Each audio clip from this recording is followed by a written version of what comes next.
नमस्कार, destiny star में आपका स्वागत है। मेरा नाम पीयूष दुबे है।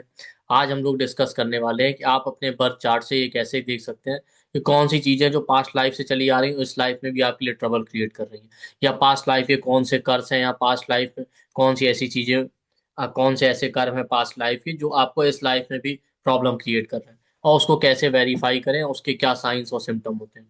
ठीक, तो वो सारा हम देखेंगे। अब देखिए, होता क्या है कि आपका जो चार्ट है वो तभी बन गया था जब आपका बर्थ हुआ। तो वो जो सारे कॉम्बिनेशन है भाई, बर्थ होते ही तो आपने कुछ ऐसा किया नहीं। वो जो भी कॉम्बिनेशन है वो सब आपके पास्ट के कर्मों की वजह से ही कहीं ना कहीं आपको मिले हैं।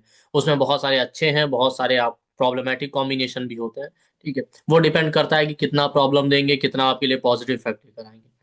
तो आप ओवरऑल ये कह सकते हैं पास्ट में जहाँ पे आपने बहुत सारे अच्छे कर्म किए थे वो चीजें आपको चार्ट में पॉजिटिव मिलेंगी। जहाँ पे कुछ आपने कुछ गलत किया था उसकी वजह से आपको प्रॉब्लमेटिक कॉम्बिनेशन मिलेंगे। ठीक, अब एक तरीका होता है पास्ट लाइफ की रीडिंग का। ठीक? तो सबसे पहले आप देखिए, मैं आपको बहुत सारे कुछ कॉम्बिनेशन और कुछ चीजें शेयर करूंगा। तो आप देखेंगे किसी भी चार्ट में, जब मोस्टली हमने देखा मून सबसे इंपॉर्टेंट प्लेनेट है। भुवन दीपिका में आप जाएंगे तो उसमें एक श्लोक दिया गया है जिसमें बताया गया है कि मून आपका लगन चार्ट में कहाँ है, वो आपका सीड बताता है किसी भी इवेंट का। और नौमांश में वही मून कहाँ बैठा है, वो उस इवेंट का फ्रूट है। मतलब मून लगन चार्ट में जिस भी हाउस और साइन में बैठा है बताता है कि वो इवेंट किस तरीके से होगा, और नौमांश में उसका पोजीशन बताता है उसका रिजल्ट कैसे है, उसको लेकर आप सेटिस्फाइड है कि नहीं है। इसीलिए आप देखिए, मून अगर नौमांश के 6 से 12 में चला जाए तो नेटिव इन जनरल डिससेटिस्फाइड रहता है अपनी लाइफ में। ठीक? तो एक इंपॉर्टेंट कॉम्बिनेशन है मून राहु का। ठीक, सबसे पहले आप ये समझिए, राहु केतु आपके कार्मिक कंट्रोल प्लैनेट है। जिस भी एक्सिस में राहु केतु आ जाए वहां पे आपको कुछ ना कुछ ट्रबल रहता ही है। ठीक है, और आप देखेंगे राहु केतु वाले हाउस में आपका लाइफ एक पेंडुलम की तरह रिवॉल्व करता रहता है।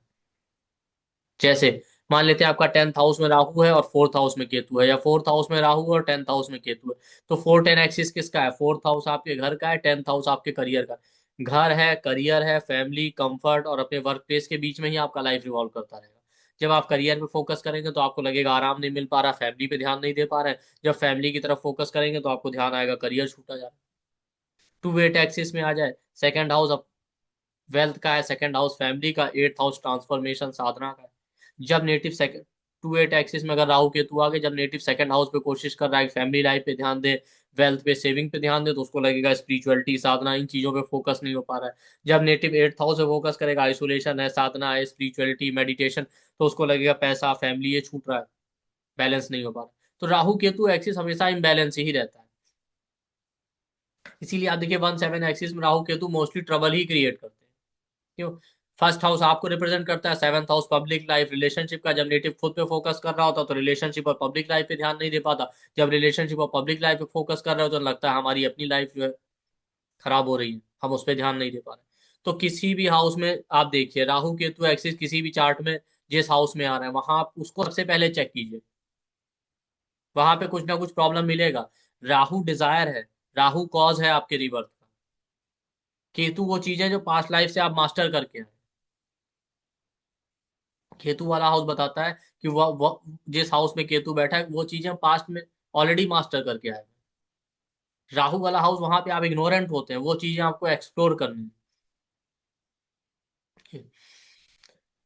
तो इसी में एक इंपॉर्टेंट कॉम्बिनेशन है मून राहु का।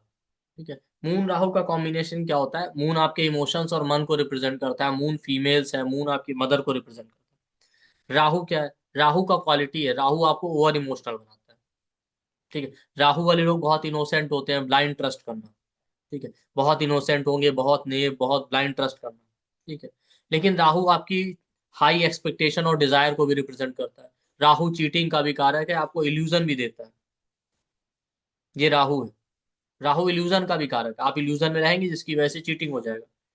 राहु आपको इमोशनली कोल्ड बनाता है, सस्पिशियस बनाता है। तो आप देखिए मून राहु वाले जो लोग होते हैं ना, ये ब्लाइंडली लोगों पे ट्रस्ट करते हैं, इमोशनली लोगों पे भरोसा करेंगे आंख बंद करके। ठीक है, क्योंकि ये बहुत इनोसेंट होते हैं, इनको लगता है कि हर आदमी बिल्कुल साफ सुथरा है, तो ये आंख बंद करके भरोसा करते हैं लोगों पे इमोशनली, चाहे रिलेशनशिप का मैटर हो चाहे कोई भी मैटर हो। जब ये एक दो बार लोगों पे ब्लाइंडली ट्रस्ट करेंगे तो इनके साथ कहीं ना कहीं चीटिंग हो जाएगा, सेटबैक लग जाएगा। जब एक दो बार चीटिंग या सेटबैक लग जाता है तब ये ओवर सस्पिशियस हो जाते हैं। तब ये इतने सस्पिशियस हो जाएंगे समय के साथ किसी पे भी जल्दी ट्रस्ट नहीं करेंगे। ठीक है। और स्टार्टिंग में इसीलिए राहु वाला आदमी अपने स्टार्टिंग के फेज में लाइफ में बहुत ओवर इमोशनल होता है। ठीक है। बात बात में रो देना, बात बात में इमोशनल हो जाना।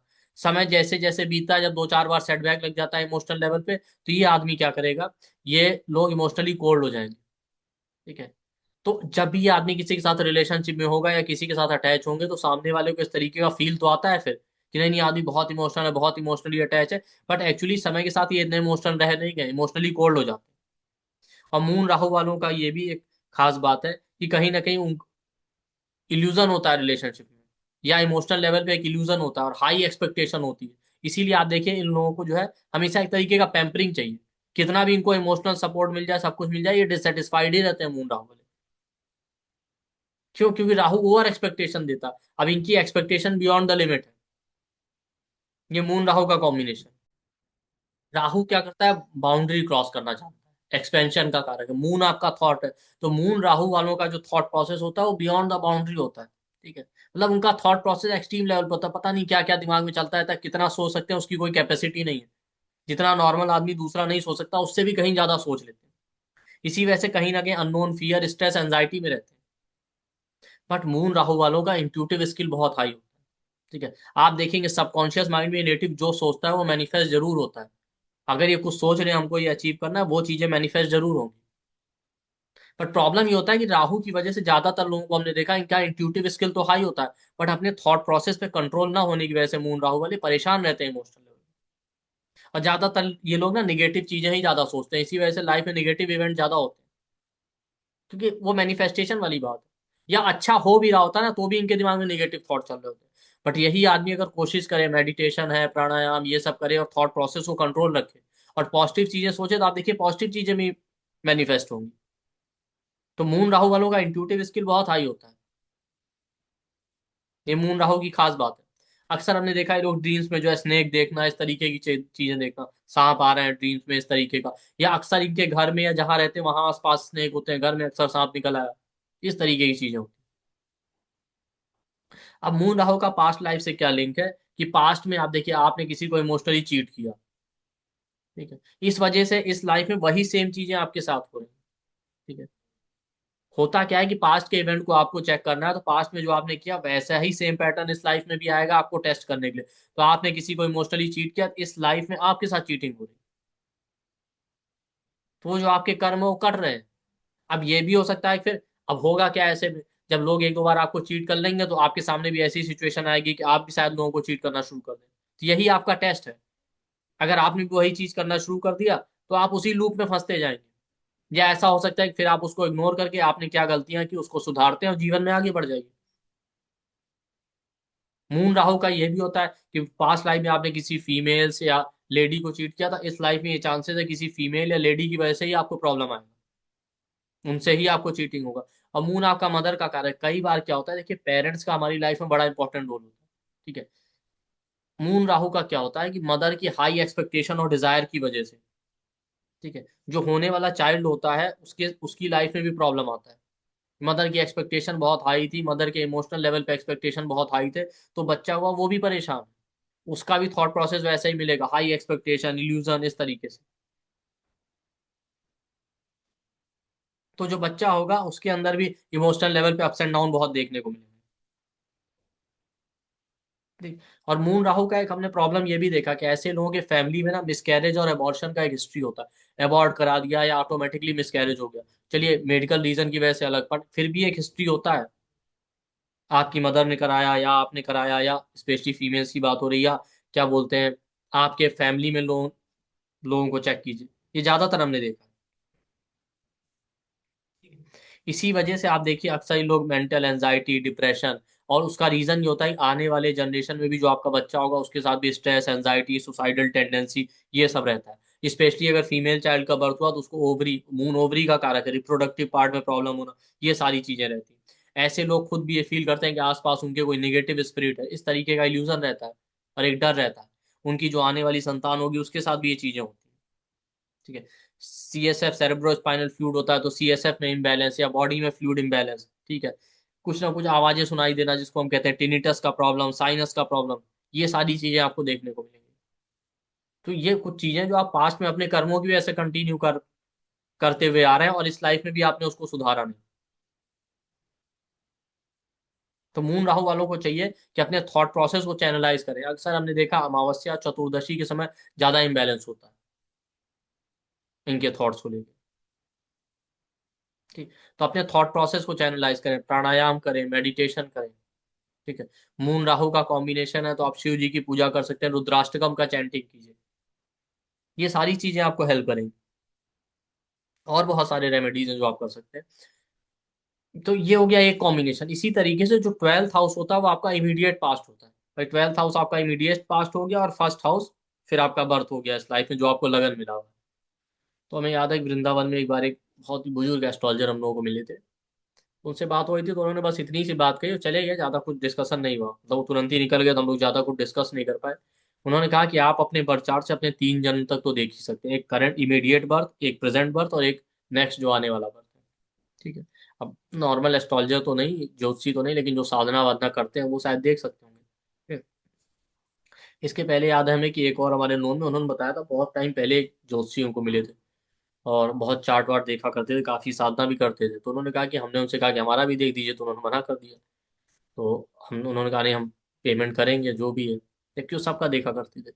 क्या उन्होंने मना कर दिया। उसके बाद कुछ टाइम आते जाते हम रेगुलर आते जाते रहे तो उनसे हमारी अच्छी जान पहचान हो गई, उठना बैठना रहा। ठीक है। तो उन्होंने बताया कि ऐसा करते, वो जो हमारे मित्र हैं वो जॉब में है, तो उन्होंने बताया कि ऐसा करते हैं, चलते हैं। एक जगह का नाम उन्होंने बताया, वहाँ की ऊर्जा अभी भी काफ़ी अच्छी है। वहाँ कुछ ब्राह्मणों को लेंगे, आपको बीच में बैठा के हवन और साधना करेंगे, तो उससे आपकी ऊर्जाएं जागृत हो जाएंगी। क्यों, उन्होंने कहा कि हमने देख लिया है कि अभी हमारा एक जन्म और बाकी है। मतलब अपना पिछला जन्म भी उन्होंने कहा हमने देखा था, इस करंट लाइफ तो चल ही रही, अभी मुझे एक जन्म और लेना है। उन्होंने बताया एक जन्म अभी हमारा और बाकी है। क्योंकि हमारे यहाँ मानते हैं ना कि साइकिल चलता रहता है जब तक कि आपके सारे कर्म कट ना जाए। तो ट्वेल्थ हाउस में जो राशि प्लेनेट बैठा वो आपका इमीडिएट पास्ट लाइफ, इसीलिए आप देखिए इसको मैच करना है तो लगन में आपका बिहेवियर है। और ट्वेल्थ लगन आपका बिहेवियर ओवरऑल लाइफ बताता है। और ट्वेल्थ हाउस में जो राशि आ जाएगी वो भी आपके बिहेवियर में मिलेगा, वो चीजें आपकी लाइफ में होंगी जरूर इस लाइफ में भी। जैसे लिब्रा लगन है, लिब्रा लगन पीस का है, लिब्रा लगन वाले बैलेंस बना के चलना चाहते हैं, शांति चाहते हैं लिब्रा वाले। लेकिन लिब्रा वालों के लिए ट्वेल्थ हाउस में वर्गो आता है। आप देखिए ट्वेल्थ हाउस में वर्गो आता है, इस लाइफ में उनकी उनकी लाइफ का एक थीम बनता है, जब तक लाइफ में वो मेजर कॉन्फ्लिक्ट रिजॉल्व नहीं करेंगे या कॉन्फ्लिक्ट फेस नहीं करते तब तक आगे बढ़ नहीं पाते। अक्सर उनकी लाइफ में कॉन्फ्लिक्ट या चैलेंजेस आते ही हैं, फैमिली में, रिलेशनशिप में, अपने। जैसे हमने देखा एक लोगों का लिब्रा लगन है, और उनके ट्वेल्थ हाउस में वर्गो आ गया, तो उनकी लाइफ में कुछ ना कुछ कॉन्फ्लिक्ट चलता रहता है, उनसे हो चाहे ना हो, आपस में, फैमिली में, और उनको ही रिजॉल्व होना पड़ता है या इन्वॉल्व जरूर होना पड़ता है, जिसकी वजह से वो काफी परेशान है। लिब्रा नौमांश में आ जाए तो नौमांश रिलेशनशिप है, आपको कोई ना कोई मेजर कॉन्फ्लिक्ट रिजॉल्व करना पड़ेगा रिलेशनशिप के मैटर में, तब आप रिलेशनशिप में आगे बढ़ पाएंगे। तो कॉन्फ्लिक्ट है, ऑब्स्टेकल है, रिपीटेटिव हार्ड वर्ड, लिब्रा वालों की लाइफ का एक प्रोमिनेंट फीचर बन जाता है, क्योंकि ट्वेल्थ हाउस में वर्ग को आता है। जैसे सेजिटेरियस है, सेजिटेरियस के ट्वेल्थ हाउस में स्कॉर्पियो आता है। सेजिटेरियस वैसे बहुत ऑप्टिमिस्टिक है, सब कुछ है, फिर भी ट्वेल्थ हाउस में स्कॉर्पियो आ जाता है। तो भी आप देखिए सेजिटेरियस वालों के अंदर इंटरनल लेवल पे कहीं ना कहीं emotional ups and down, insecurity, anxiety और फियर रहता है। और सेजिटेरियस के लिए ट्वेल्थ हाउस में स्कॉर्पियो आता है, तो जब तक लाइफ में कोई मेजर सेटबैक नहीं लगता या किसी मेजर ट्रांसफॉर्मेशन के थ्रू नहीं गुजरते तब तक ये आगे नहीं ग्रो कर पाते लाइफ। कोई ना कोई एक एक या दो बार ही सही उनको मेजर सेटबैक, ट्रॉमा फेस करना ही पड़ता है ट्वेल्थ हाउस स्कॉर्पियो की वजह से। जैसे लियो वालों का, लियो वाले फ्यूचर ओरिएंटेड होते हैं, बहुत ही ज्यादा रिस्पॉन्सिबल होते हैं। लियो सन का साइन है तो आपको लगेगा नहीं इतने इमोशनल है। बट आप देखिए ट्वेल्थ हाउस में कैंसर आता है, एक्चुअली आप देखेंगे अंदर से बहुत इमोशनल और केयरिंग है, हर एक आदमी की छोटी छोटी नीड का ध्यान रखने रखने वाले। और इमोशंस इनकी लाइफ का एक इंपॉर्टेंट पार्ट है। इनको लाइफ में अगर लियो लियो के ट्वेल्थ हाउस में कैंसर आ रहा, कहीं ना कहीं इमोशनल लेवल पे चीटिंग होने के प्रोमिनेंट चांस रहते हैं। और जब तक इनके साथ चीटिंग नहीं होगा, सेटबैक नहीं लगेगा, तब तक ये लाइफ में ग्रो नहीं कर पाते, लाइफ में स्टेबिलिटी नहीं आएगी। या लियो वाले जब तक अपने इमोशंस को चैनलाइज नहीं करते, जब तक वो ये नहीं समझते कि कैसे इमोशंस को फ्लो करना है। लियो वालों का प्रॉब्लम रहता है कि जहां इमोशनल होना होगा वहां कोल्ड हो जाएंगे, जहां कोल्ड होना होगा वहां ओवर इमोशनल हो जाएंगे। तो जब तक लियो वाला आदमी अपने इमोशंस को चैनलाइज नहीं करता, ये इमोशनली कनेक्ट नहीं होता लोगों से, तब तक लाइफ में ग्रो नहीं कर पाते। इसलिए अक्सर आप देखिए, अक्सर हमने देखा लियो लगन के लिए ट्वेल्थ हाउस में कैंसर आता है, अच्छे हीलर, एस्ट्रोलॉजर ये सब बनते हैं। लोग इनके पास अपनी फीलिंग शेयर करने आते हैं, उनको अच्छा लगता है क्योंकि ट्वेल्थ हाउस में कैंसर है। लियो के लिए इसी तरीके से आप किसी भी लगन का देख सकते हैं। किसी भी लगन के लिए आप 12th हाउस में राशि देखें, उसका आपके प्रोफेशन में और या लाइफ में आपके जो इंपॉर्टेंट कर्म होंगे उससे कोई ना कोई कनेक्शन जरूर होगा। हर तरह से उसका कनेक्शन होता है आपकी लाइफ में। इसी तरीके से आप जेमिनाई देखिए, जेमिनाई के लिए 12th हाउस में ना टॉरस आता है। ठीक है, Gemini fun entertainment travel loving sign है। ठीक है, लेकिन फाइनेंस है, फैमिली है, ये इनकी लाइफ में इंपॉर्टेंट पार्ट होगा। फैमिली की रिस्पॉन्सिबिलिटी, फाइनेंशियल नीड पे ध्यान देना, फाइनेंशियल चीजों को रिजॉल्व करना, ये इनकी लाइफ का एक इंपॉर्टेंट पार्ट होता है। बिना इसको सॉल्व किए ग्रो नहीं कर पाते। 12th हाउस और बहुत सारे सिग्निफिकेशन इन राशियों के आप अप्लाई कर सकते हैं। एरीज है, एरीज के लिए 12th हाउस में पाइसिस आता है। एरीज वाले गो गेटर होते हैं, एक्सट्रीमली फोकस्ड होते हैं। लेकिन एक टाइम बाद ऐसा सिचुएशन आएगा कि जब तक ये चीजों को लेट गो करना नहीं सीखेंगे, भगवान भरोसे नहीं छोड़ेंगे, तब तक लाइफ में ग्रो नहीं कर पाते। मेडिटेशन भक्ति की तरफ इनको जाना पड़ता है।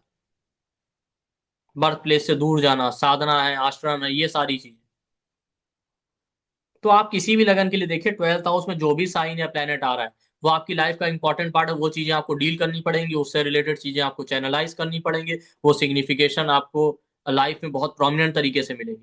उनसे उनको हैंडल करके, उनसे डील करके ही आप आगे बढ़ पाएंगे। ठीक, तो इसी तरीके से हम स्टडी करते हैं।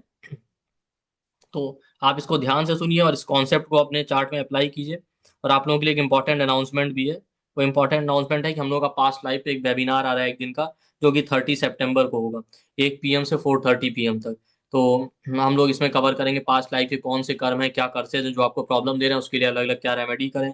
और इसका जो है एनर्जी 1 बजे से 4:30 बजे तक, 1 PM से 4:30 PM तक, थ्री ठीक है, ये थ्री 3 आवर्स का वेबिनार, 3 आवर 30 मिनट्स का, 3.5 घंटे का अप्रोक्सीमेटली। और 30 सितंबर को है, संडे को।